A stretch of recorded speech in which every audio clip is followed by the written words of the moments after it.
yung sinasabi ko guys, yung bahay nila, kino-convert nila na ano, resto pagka ano, Christmas season.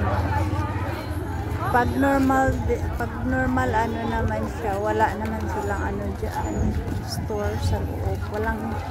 Walang kainan. Ayun. So, nagiging tourist attraction dito pagka Christmas. Maraming tao. Ayun o, dito guys. Bawat ano.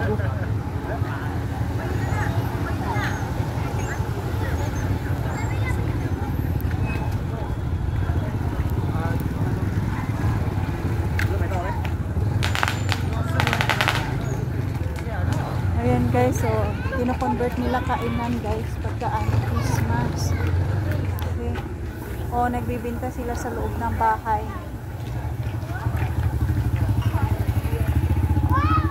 Ayan, yung mga bahay o. Diyan sa kabila o. Bukas yung kanilang mga bahay o. Pinapakita yung mga ano, mga decor.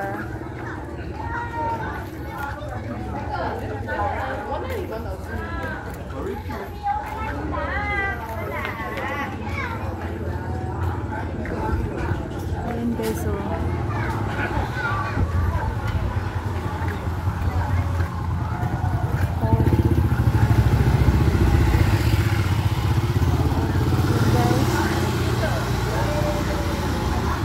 is this the one you said?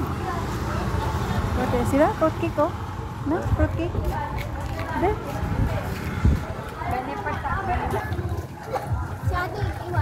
Ay, ayan guys, so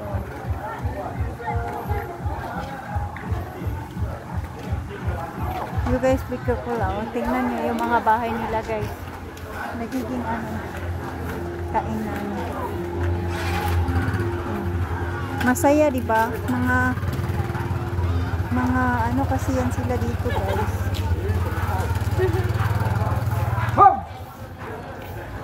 Catholic, mga descendant ng ano. Ayan no guys.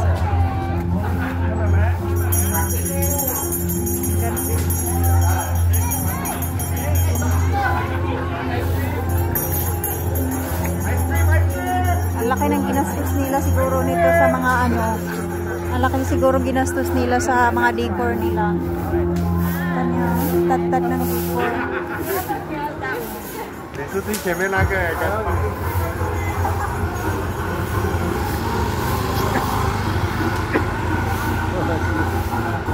Oh, happy new year oh, guys. See?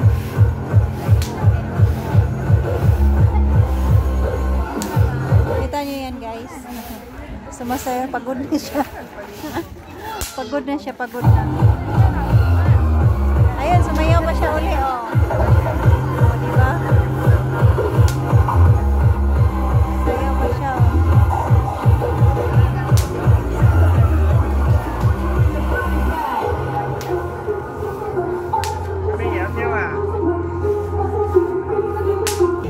I thought you want fruit cake.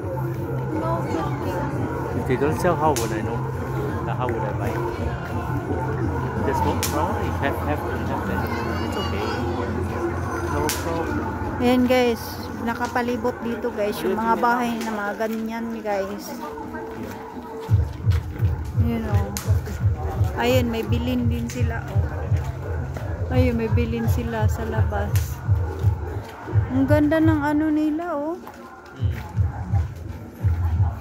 Every Christmas talaga yan guys. Ito oh, mayroon din sila. Talagang ginagastusan nila yan oh. Ayan oh. With ano, matching fountain pa. Oh.